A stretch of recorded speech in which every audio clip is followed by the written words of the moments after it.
let's start with the name, because people who don't know yet are going to wonder why the name Mr. 2020. Yeah, there's a lot of background in some ways, and there's a lot of mystery in others. And so I'll set the scenario. I was living in Pennsylvania, and I was reading Think and Grow Rich again, and I came across some old recordings of Napoleon Hill. And Napoleon Hill says, look, he basically says, I wrote a book. It was really cool. And he couldn't come up with the title. And his publisher says, all right, if you don't come up with the title by Thursday or something like that, we're going to publish it under Use Your Noodle to Get the Boodle. And Napoleon Hill went nuts. He's like, you can't do that. That would ruin me. And so he goes to bed and he prays. And he basically just says, look, I need a name. And he woke up with Think and Grow Rich. And I thought, cool. Now, I opened up a can of worms with something I thought was going to be a very simple marketing edge. And so I went to bed and I went, all right, give me something. I want to take what we do and really get the core truth of it out into the world. And I woke up with change your name to Mr. 2020. And I ignored it. So I went to bed again. Next day, same thing. Third day, same thing. And I thought, well, this ain't going away. So I told my wife at the time, a lovely human being, and she goes, I don't got a problem with that. You got to do what you got to do.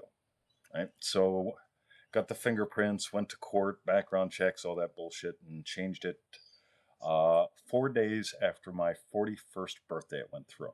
So I started this when I was 40 years old. And I thought I had a clue. And I got to be honest, I didn't have a clue. My background is probably like most people's. I come from a Judeo-Christian society. And in the Old Testament and even in the New, there were people that were renamed. Saul became Paul. Simon became Simon Peter. Old Testament, same deal, right? There were people that were renamed because their essences were being revealed.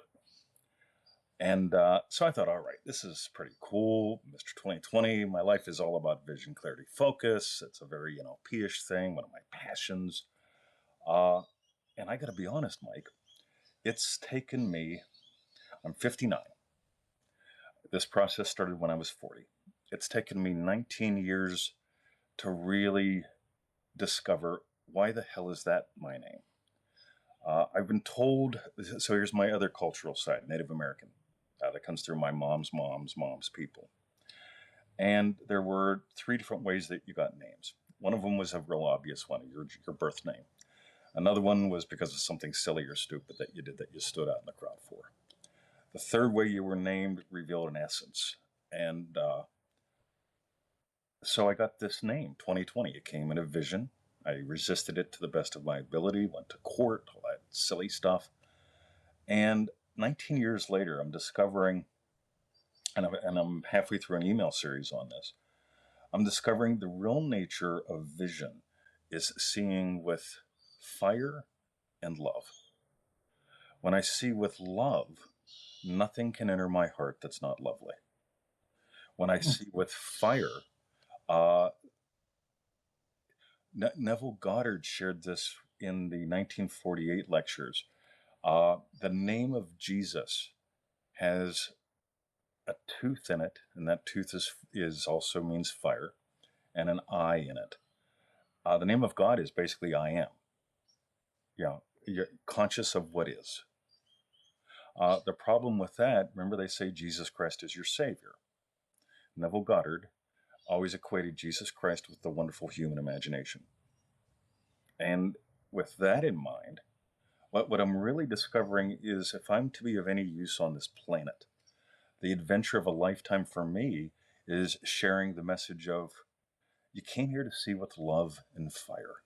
You came here to see in a way that consumes the evidence of the past, the seeming evidence of the senses, so that you could reveal something wonderful in the world. And I'll give a really practical example of this. Richard Branson. Richard Branson was at an airport. The flight was canceled. And if he saw with human eyes, he would have just seen there's 200 people stuck in an airport. He saw with the fire that consumes. His fire consumed, his love consumed the situation, and he rented an aircraft. And then all these people went from where they were to where they were going. He said, look, I just rented an aircraft. right? You want to join in? Yeah, give me a couple $100. And Virgin Airlines was born because of vision. He didn't plan it out. He didn't think this would be a great way to make money. He just realized we need a better airline system. And I just invented one. So he saw a problem, and he didn't weigh out the probabilities. Is he going to get there? Is he going to get a ticket? There's 300 other people. He didn't look through mathematics. He saw with fire. The fire consumed the problem and revealed a possibility. And who doesn't love Richard Branson? Come on, right? The guy just keeps doing that. He's older than dirt. He's made more money than God. And he lives with this delightful, inclusive, lovely vision. You can see the spark through his eyes. Yeah. So that seems to be why I changed my name to what it is. Because when I live from vision, all inner argument ceases. All dwelling on the problem ceases. And I see with the vision that consumes the problem, reveals the possibility, and invites us to dance the sacred dance that we're born to dance. Wow, so many angles there. Thanks for that explanation, 20. And you said you're about vision, clarity, and focus, I think was the third one. Yeah. And you've given an example there of Richard Branson, how he could have just seen what he saw with his physical eyes. And if I could just, I hope I get this right, a quote from Neville Goddard, and please explain this because it's something that's intrigued me, and that is deny the evidence of the senses. Yeah. How does that relate to vision, clarity, and focus? You ever notice the evidence of the senses always leads to an inner argument? Oh my God, look at Trump, look at the markets, look at whatever. Oh, it's horrible, it's all ending. Yeah, I always share the story of when I was 12 years old, I started walking a mile through the fields to the corner bookstore out in the country. They sold used books for like 25 cents. And I bought all kinds of books. At 25 cents a book, I couldn't help but buy a lot of books. That's where I bought my first Neville Goddard book, my first Playboy Advisor book, which actually had some damn good articles on how to be a fella. And they had a book there that had it was called something like The Up-and-Coming Financial Collapse, right? The Up-and-Coming Financial Collapse. And they had the 1972 edition, the 74 edition, the 76 edition, the 78 edition, and they're all 25 cents. And I was down to spend $1 and buy 4 of them because I wanted to see what the difference was. And the difference was every year there was more evidence that there was an up-and-coming financial collapse. And I was 12 then, Mike, and I'm 59 today, apparently. And 47 years later, I'm still waiting. The book's got to be about 8 inches thick now. And we're still glooming and dooming with this evidence of the senses, with the inner argument that gets bigger and all-consuming, versus you wake up in the morning, your flight gets canceled, and you go, you know what I'm going to do? I'm going to rent an airplane. And you know what? He had so much fun renting an airplane, he built an airline. That's the difference. Vision stuns the inner arguments to silence. And if a picture's worth 1,000 words, a vision is worth, it's the sacred song. Beautiful. Yeah. Now, here's something. A lot of us, when we're down and out, we may be attracted to hope, H-O-P-E. But you describe hope as a sugar-coated turd. You betcha. Why is that? I hope I can get on the call with you today, Mike. I hope, by the way, I get up at 5 in the morning, and I've run into at least 3 speed bumps today. Can't help it, right? I do what I call my Joseph Goddard method every morning. I imagine specific events of my day having gone my way every day because I want to experience ownership, satisfaction, and accomplishment. I nail those things, and I get up, and right now it's a little after, it's 9:43 a.m., and I hit at least 3 speed bumps this morning. Yeehaw, right? And we need, what was your question? You describe hope as a sugar-coated turd. Why is that? Now, if I went into hope this morning, oh, I hope I resolve this before Mike's call. Oh, I hope I'm in a good mood. I hope I don't nick myself 7 times while shaving. I think I got one there. I hope. That just means I doubt. It's just putting some Yeah. sugar. It's putting those yummy looking sprinkles that everybody loves on their cupcakes on a turd and calling it, I don't know what you call it, right? It's disgusting, right? Yeah. But if we stop hoping, uh, I don't know about you. You're on my specific list today. So I've got my head on the pillow of possibilities. It's 4:40 something in the morning, and I can tell it's getting time to drop the kids off at the pool. I can hear the traffic going down the road. Oh, goody. And I'm laying there, and then, well, my head's on the pillow of possibility. I've got, rightio, what are my appointments today? Oh, Mike, yeah, baby. So I'm experiencing, before my head leaves the pillow of possibility, that we had a great call.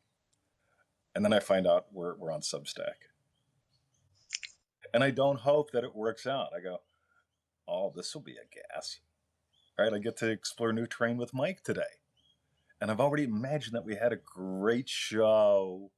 So it has to. Yeah, that's great. Because that's why I don't hope. I trust. Yeah, that's good. And you don't use affirmations either, do you? Not one. Why is that? And by the way, 20, let's just acknowledge we thank those who are with us here. We've got some people on the call with us. And if you could just tap the hard button there, those who are joining us at the moment, just to thank you very much, just to let us know that you're with us and watching and listening. And also, if you're watching the replay, thank you for joining us as well. Mr. 2020 is joining us, Neville Goddard expert, and somebody who helps people gain focus, clarity, and the other one you mentioned, there was 3. Yeah, big one. 20, when you bump into somebody at the local market or down the local shopping strip, and as it can happen, you can just start a conversation with somebody you've never met before. But one of the questions that will come up is, what do you do? How do you answer that? Cool. Do you want me to do the affirmation one first, or get back to that? Oh, yeah, I asked you about affirmation, didn't you? Yeah. Didn't I? Thank you. Yes, they bring it back to the affirmations. Yeah, why don't you do affirmations?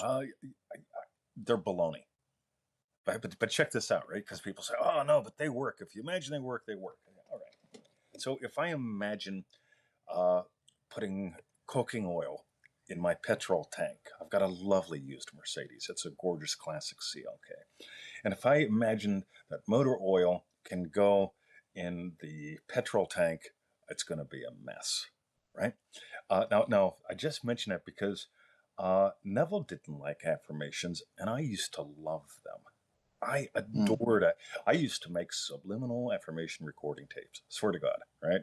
Yeah. So I'd client, make something special for them based on their NLP patterns and their content and all that stuff, and and I had to walk away from all that.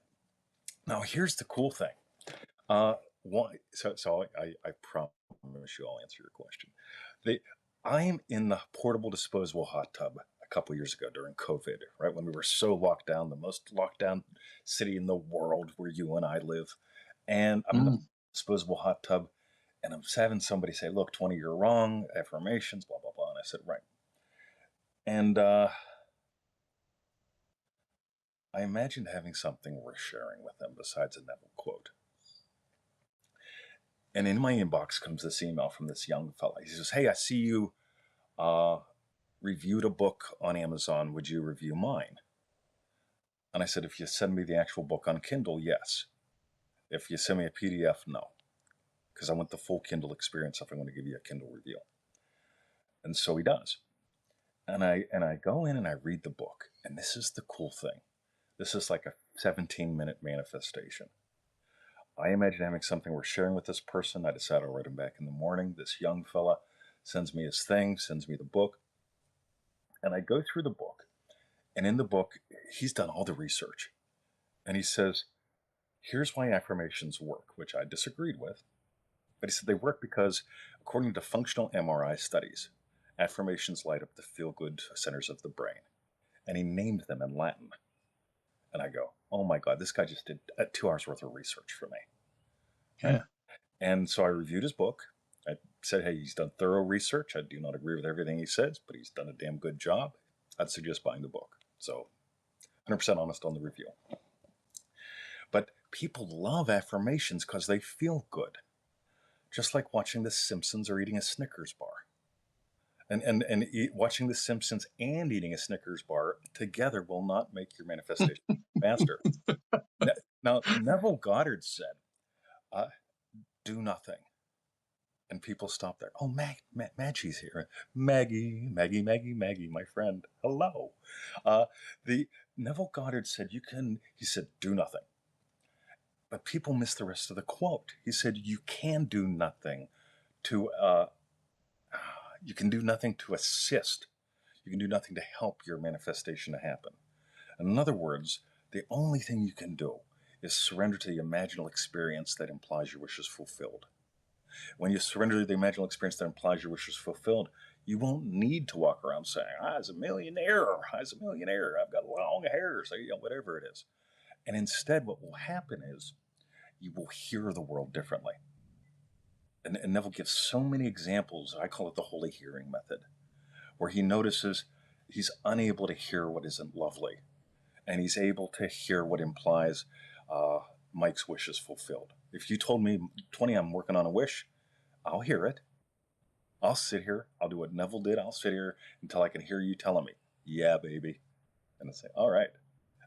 And that's the difference. We don't, using our voice, speak something into existence. How we hear reveals what we're actually imagining is true.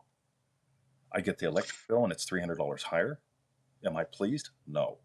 I'd rather spend that on whiskey and cigars and other fun things, right? So I'm not pleased, but I'm also not panicking. So my inner conversations, and when I hear Victoria say it's $300 higher, I go, guess I got to make some more money. I guess I got to make a bigger difference in the world. So what I hear inside and how I hear her voice reveals my state. I don't go, electric bill's $300 less, electric bill's $300 less. Yeah, no, and I don't go, I don't have a problem with the electric bill. I got a problem with the electric bill. I'd rather spend the money on something else. But it doesn't put me into a panic. It just makes me go, right, how do I get more effective and efficient? How do I bless more people?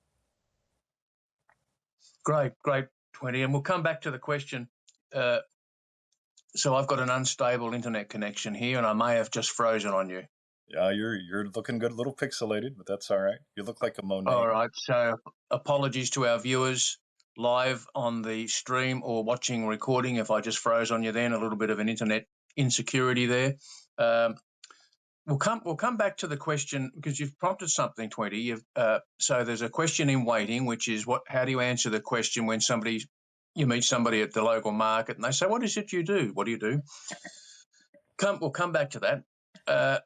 Again, back to Neville, because you're a Neville Goddard expert. You're one of the most prolific writers and teachers and presenters of digital content, and you also do one-on-one coaching. I believe you're still doing that. 20, do you still do one-on-ones? Yeah. Not as much. I'm getting real paid. Yeah. I just in today's world, I've just decided, radio. I'd rather you buy some of my shit, just to be blunt. Buy some stuff. Send me a couple emails. I want to get to know you before it's like, sit down with you. Let's have a coffee before we do a date. That kind of deal. Yeah. Okay. All right. Now, where was I going? Yes. Just finishing off on affirmations. So one of Neville's books is Feeling is the Secret, and there's a whole teaching behind that. And correct me if I'm wrong, but affirmations are almost always just vocal. You're staring at the mirror, you're vocalizing something, there's nothing else to it. You might as well just record your voice on a tape recorder and press play, or teach your parrot to do it for what it's worth. What's the power of the feeling when Neville says feeling is the secret? What is the power of the feeling when it relates to imagination, visualizing, and manifesting our desires? Wow. A lot of people think it's emotion. Some people think it's sensation. This is my favorite foot cream. I spend a lot of time in water.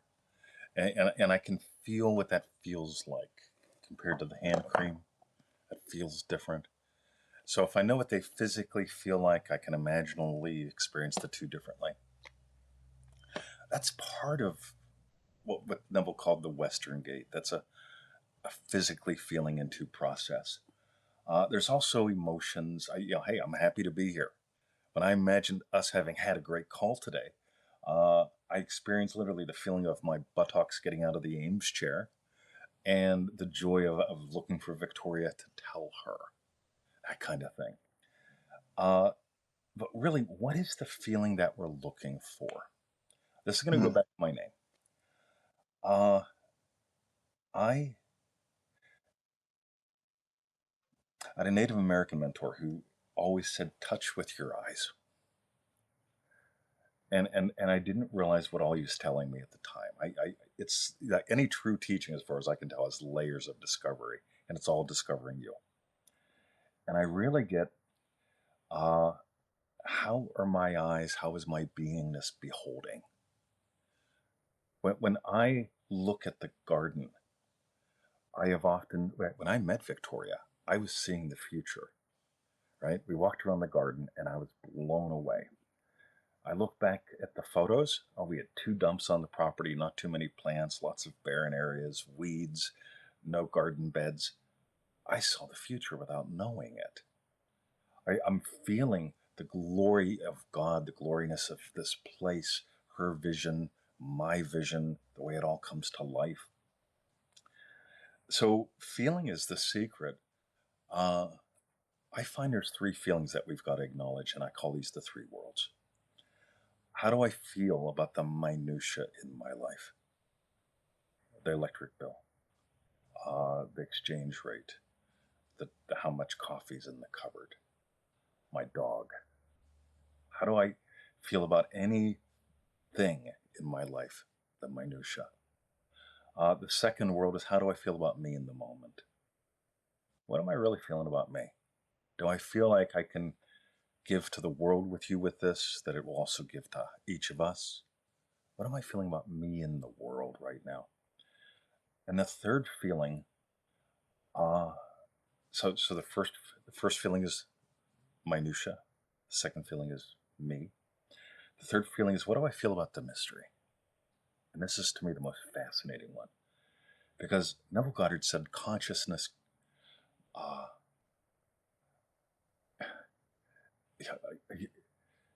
awareness of being is God. Consciousness creates reality. And I really get to notice that's a mystery. And what do I feel about the mystery? But here's the flip side to that one. You know, there's dark forces out there, the builder burglars, the hamburglars, all these people, the secret societies, the actuarians, and the people that work in insurance, and they come off of spaceships and they're controlling us. There's a lizard in your mind. And people make up these weird ass mysteries out of minutia. Yes, there is a lizard, and I'm sure that the Bushes and the Bilderbergers belong to a club. I don't care. Right? It's a club, right? But when we forsake the mystery of us, so there's 3 feelings. What do I feel about the minutia in the world? What do I feel about me right now? And then there's the mystery. What do I honestly believe is the mystery behind it all, Mike? And if those 3 come together, if they converge with me experiencing, ready? Mike and I had a great call. There's a feeling there. There's an emotion there. There's a sensation there. But more importantly, the minutia, all the tech worked. That was cool. The me, me, and you, me. Yeah, we had a great time. Mike and I both shone. World 2. And World 3, the mystery behind it all, gave us the gifts to give to everyone else because of what you and I both imagined and accepted as true. And that's the ultimate feeling. What am I accepting as true about my minutia, about me, and about the mystery? Just so much depth to it, Tweety. So much depth to your thinking and your answers, but you keep it so simple in the way you present it. And this is obviously why so thousands of people are drawn to you and your content, along with your wife Victoria and your video podcasts or vodcasts or whatever they're called. I see too that you've got a new name, or new to me anyway, the Power of Imagination podcast. Is that something new, or have I just been asleep? I renamed the old Neville Goddard podcast. So we had the Neville Goddard podcast, and about 80 people came out with the Neville Goddard podcast. And I went, all right. Some are actually just playing Neville. Cool with that. Some are doing AI Neville. Nuts, right? Other people are just saying, all right, Neville Goddard and vision boards and effort. Right. So it's like I can't associate with it. So literally. Don't tell me there's an AI Neville app. Please don't tell me. No. It's crazy, right? So I'm back at the cottage one day, smoking a cigar like I do and staring off into the sunset. And it's like, I got to differentiate myself here because I'm becoming background noise to AI and crazy crap. And so I'm exploring what am I all about? Power of vision. Nobody understands what I'm talking about there. All right, strike one. What am I all about? What was Neville all about? Very simple. The pearl of great price. There's only one cause. That's why we put that in the middle of manifesting mastery. That's another thing. So it's in the middle of all the teachings, one cause. And then it hit me. Rename the podcast The Power of Imagination. So we're heading on 4 million listens, views, whatever you want to call it. But the whole thing of it from being, here's 20 talking about Neville, which I still am. But it's like, look, and welcome to another exciting episode of the Power of Imagination podcast. My name is Mr. 2020, coming to you live from Melbourne, Australia, where we explore one thing and one thing only, the wonder-working power of the human imagination raised to vision. Because Neville Goddard said imagination must be raised to the level of vision. Let's dive in. And it just makes sense to me. The power of imagination. My buddy Jesse's here. Love you. So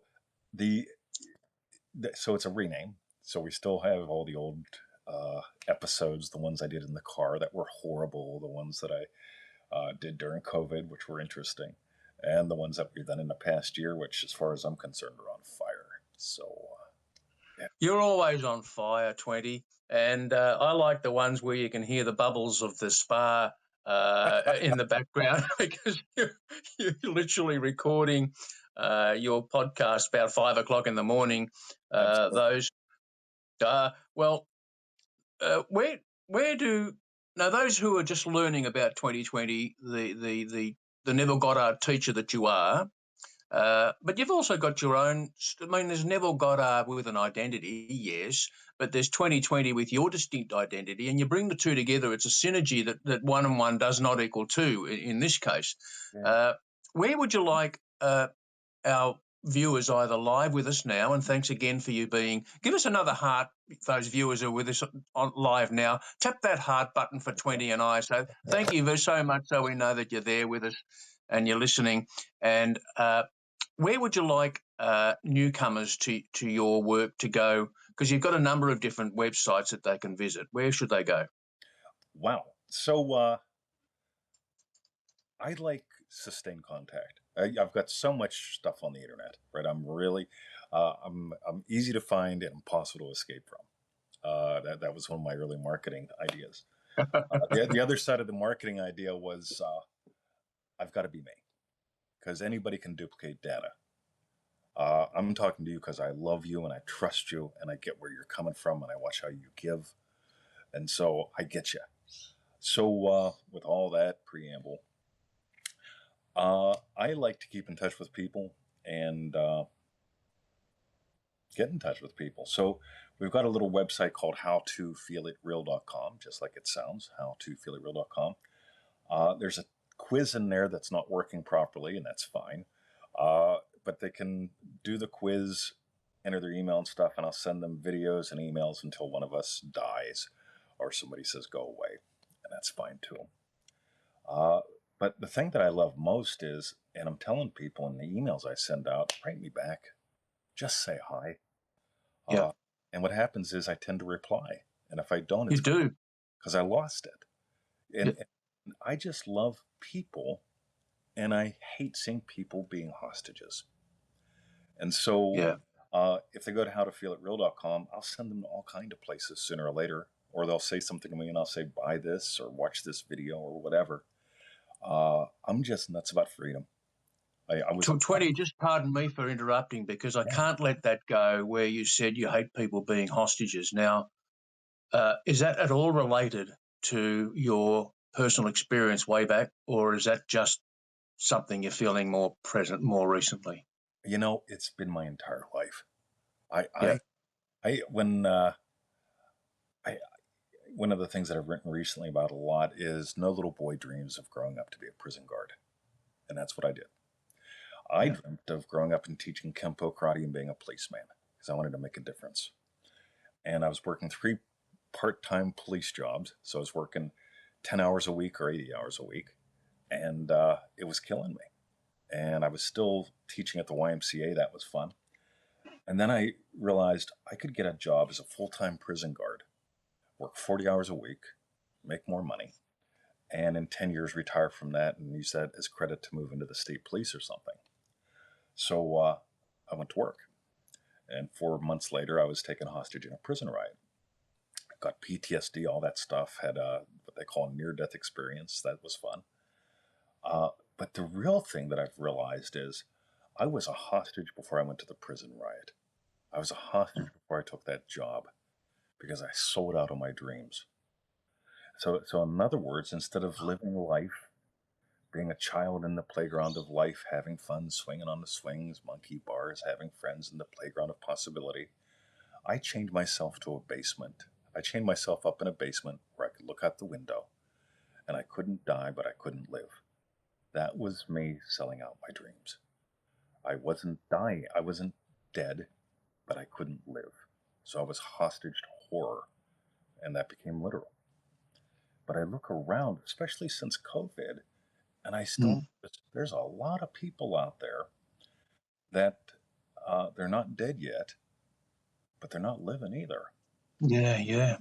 And it's like, dude, when I came here and I met my wife, I flew over here to do a weekend training with some Forex traders. And one of the things that I remember sharing with them time and time again, you're the spark behind the eyes. You're the spark behind the eyes. Mm, And if when they forget that, they take the sucky trades and they have sucky lives. But when you remember you are the fire, you are the spark behind the eyes. You came here to consume those facts, the evidence of the senses, and be Richard Branson. You didn't come here to be stranded at an airport. What was that lovely Tom Hanks movie where he was stuck at the airport? yeah, And even he turned in Krakosia. That was his nation. Yeah, I'm from Krakosia. And he took a crazy situation and he just his vision of staying alive and everything consumed it. And it was a lovely little journey with him. And we can all do that. Or we can stand in line and complain. And you know, I love you so much, 20. The way that you present, and because this is now our third dance in your vernacular, the third time we've been together on an interview such as this. What struck me in our first and second interview that we recorded was your attention, like exactly what you're doing now. The attention you gave to me when I'm talking, and the eyes you mentioned before about the eyes, and your the attention is not just the nod or the straight looking at the yeah, camera or the lens, but yeah, your eyes. I can see it. Uh, 20. There are writers on Substack. Since we're on the Substack platform, there are writers with hopes, dare I say, turds coated in sugar. yeah, There are writers who want something more and they'd like to manifest something more. They have a dream of being something more than what they are.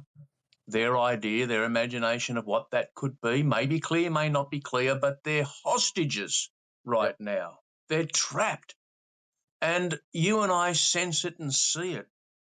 yes. What can we do? What can you say that might just spark the light between their eyes, behind their eyes, and into their brain and spark something positive to manifest something for them?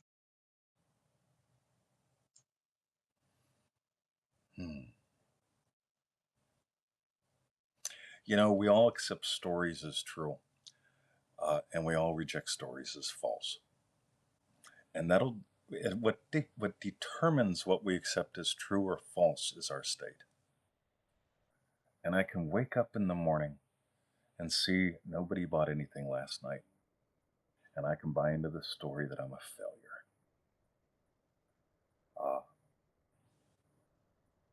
Or I can buy into the story it's Tuesday.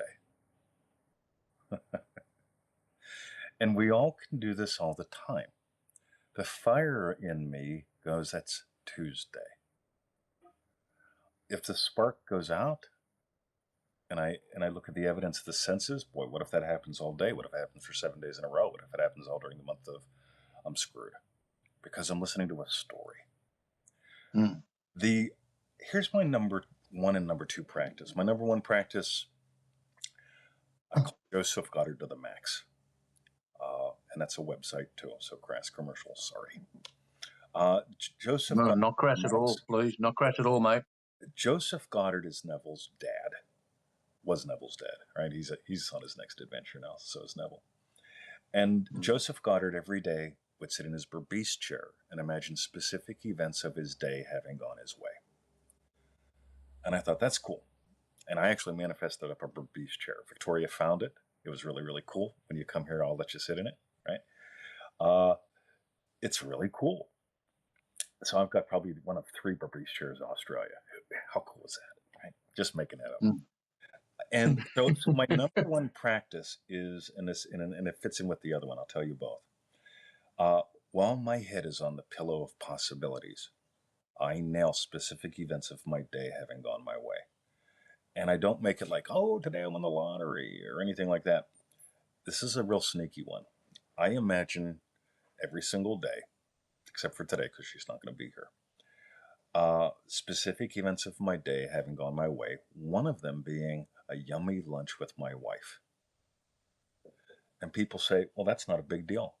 It says it's not a big deal unless you get divorced a lot or if you don't want to have a good relationship. I'm not just imagining the meal. When I imagine my experience of her experience and we're having a yummy lunch, that's not just the lunch implied. That's the relationship implied. That's the direction of our lives implied. That's a lot of things in one little specific event of today nailed. I've imagined going to the swimming gym and nailing it today. Can you see? I'm not hoping. I know I nailed something today, right? This little Joseph Goddard to the max.com protocol changes everything because you have specific wins every day that give you the feeling long term of confidence and also give you daily accomplishment, ownership, and satisfaction when it comes to your day. So that protocol was inspired by me having PTSD because I used to put my head on the pillow and go to hell every night. And now when I put my head on the pillow, I can't help but turn into yummy things because it's my pillow of possibility. The other one, some people go, oh, this is crazy talk or woo-woo. I can promise you it's not. My Native American mentors all had some version of the teaching. The songbirds sing their song of thanksgiving. And if you pay attention, the songbirds' song of thanksgiving begins before the sun rises into the sky. And the songbird song of thanksgiving, they say, actually lifts the sun into the sky. And so when I can wake up in the morning and be thankful because from what I can tell, I am how God has the adventure of a lifetime.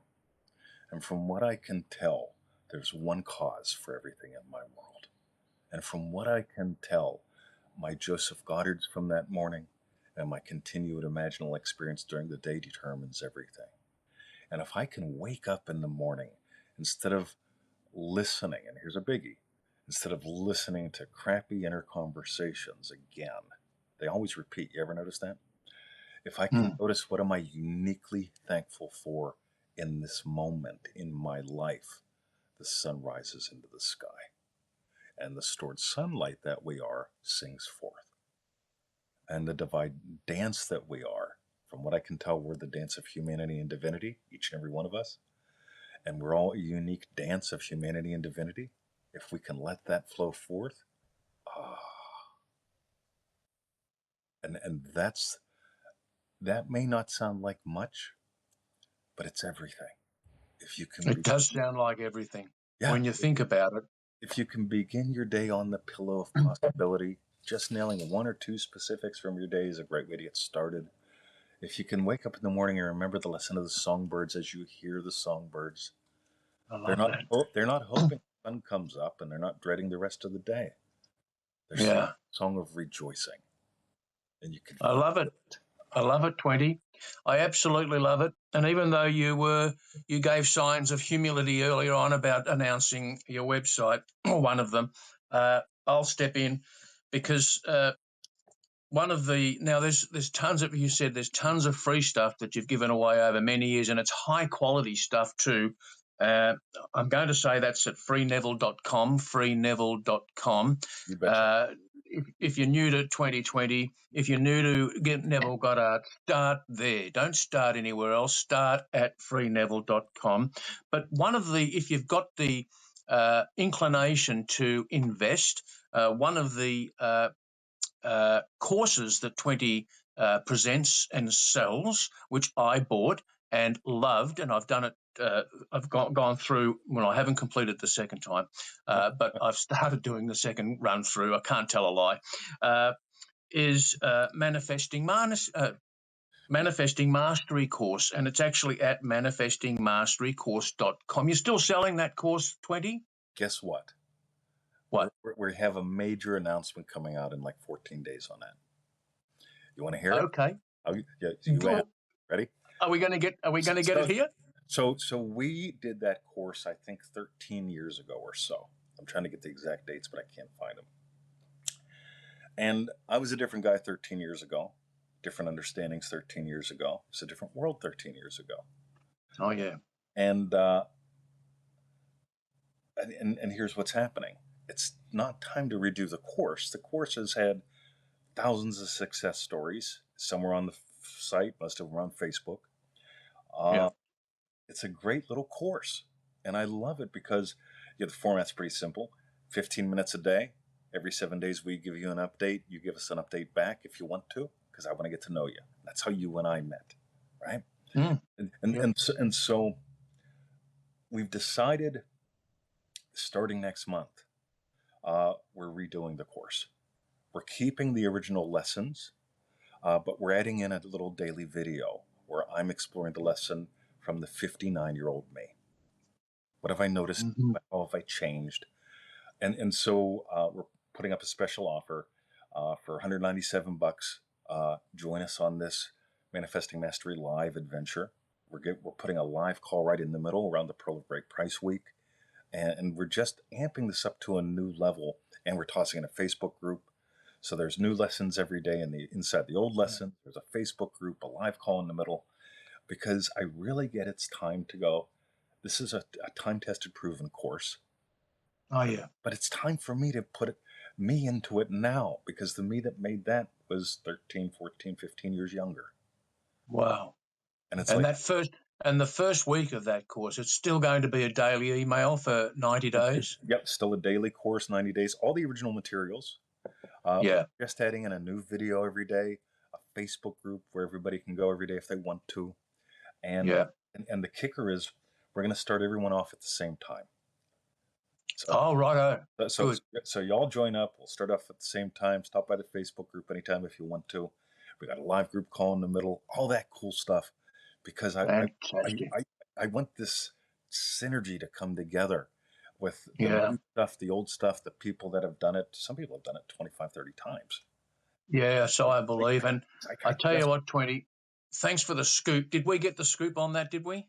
You got the scoop on that. We got the scoop. Beautiful. Well, I tell you, if those who are joining us are new to 2020 and new to Neville Goddard, manifesting what you want, your desires, forget about the sugar-coated turd, go for broke and feel it real, manifest mastery, the version 2, we've got the scoop. And I'm telling you from my experience, and I've seen comments from many others too, the first week of Manifesting Mastery is worth the investment alone. It's just knockout stuff. It's so good. So 20, well, here we have the cigar smoking, whiskey drinking, hat wearing, married to Victoria, now a Mercedes car driver. Did I hear you say there Yeah, earlier?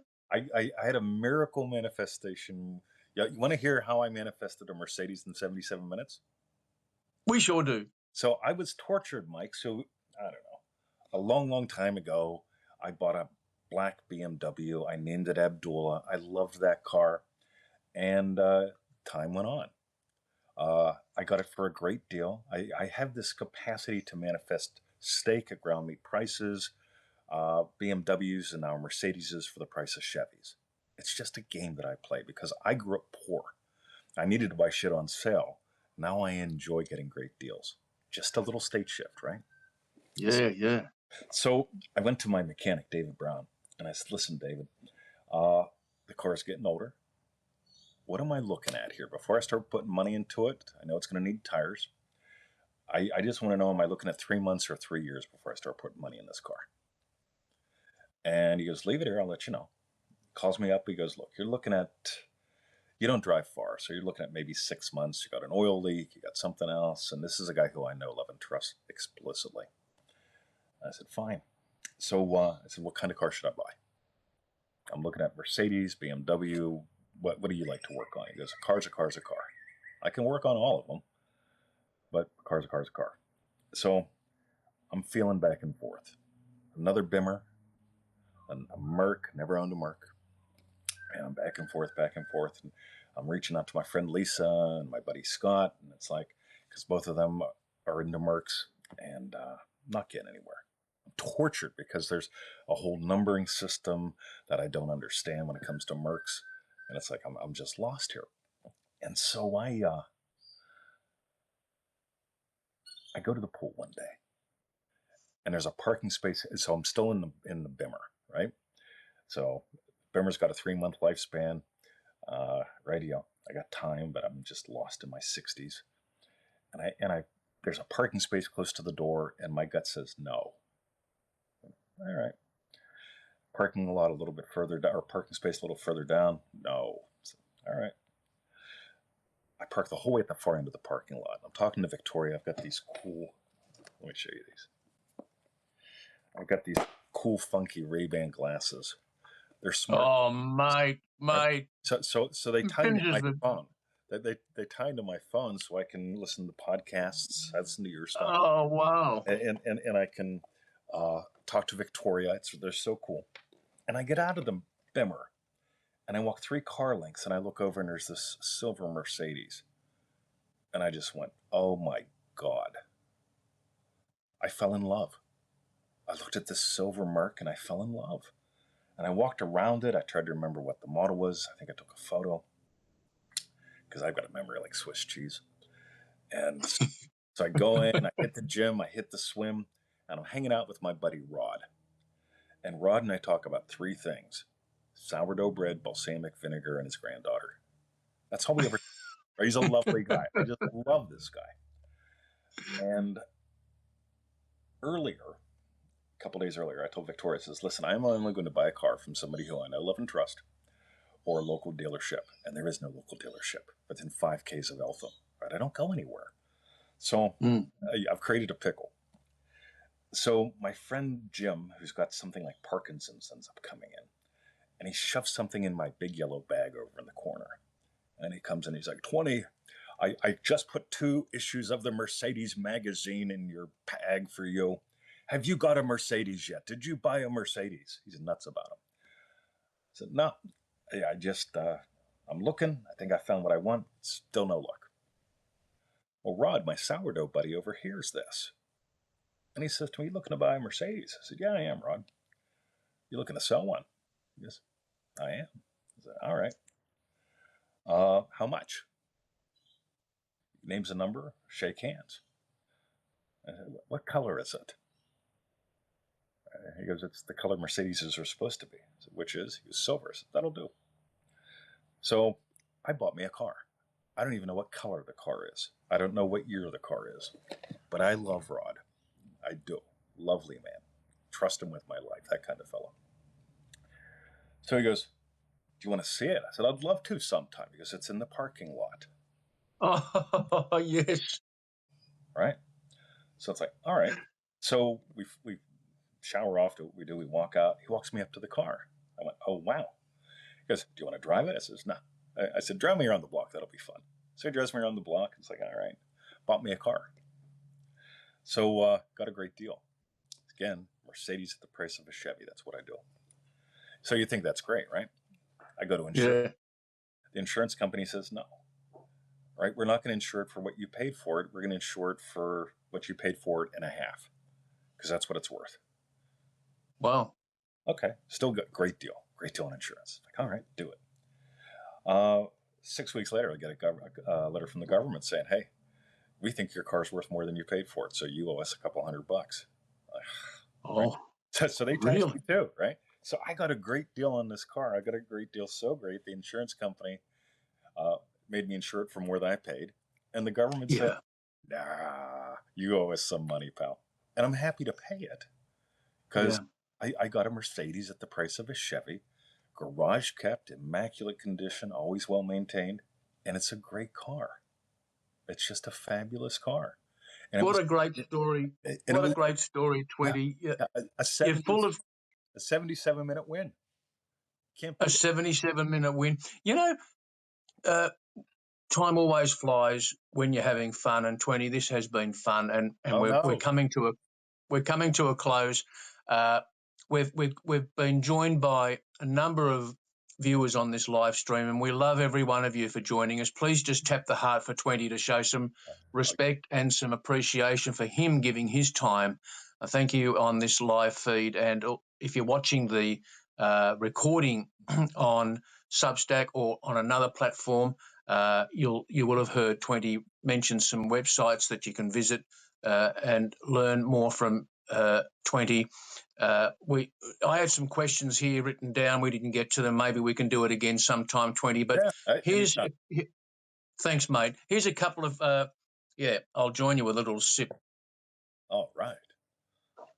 A couple of things that you've mentioned. I mean, there's been more than a couple, but some gems two that come to mind. One is you said you don't look for cheap, you look for a deal or a better deal, was it? When I was growing up, I had to eat the cheap. But now one of my identities is I get top shelf steaks at ground beef prices. Just happens, whether it's for airfares, cars, actual meat. We feed our dogs steak, by the way. I'm buying steak less than the price of ground meat for our dogs. Every day. And it's like, I love it. So there's that identity state of I just get top shelf at bottom shelf prices. It's a state, isn't it? It's it's an attitude, but it's a state of being where you can expect better deals rather than looking for cheap. You framed it that what was it? That's right. It was the electricity bill, $300 more than you would have liked. Yeah. Okay, you acknowledge that with us, and you acknowledge that with Victoria. But you did say then quickly afterwards that it didn't mean that you have to start cutting on spending elsewhere. You just need to find more.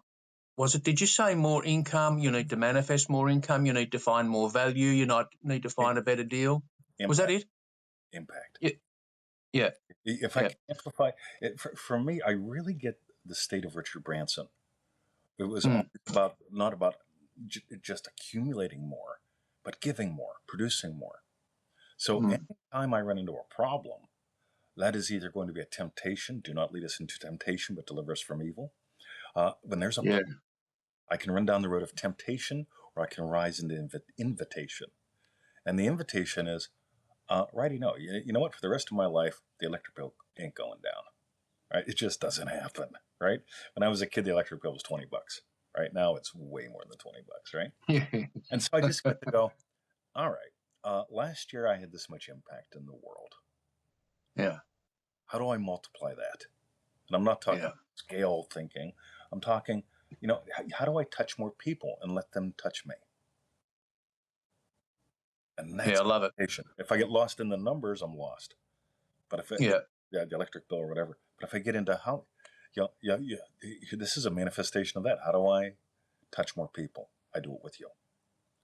Well, to our viewers, you've only got to read some of 20's material on whether it's Facebook, here on Substack. 6,500 subscribers. That's that's a number that most of us can relate to. Those with hundreds of thousands of subscribers, it can be a little bit like, gee, that's a bit far out. But 6,500 Substack subscribers, over 10,000 YouTube subscribers, a huge Facebook following and groups.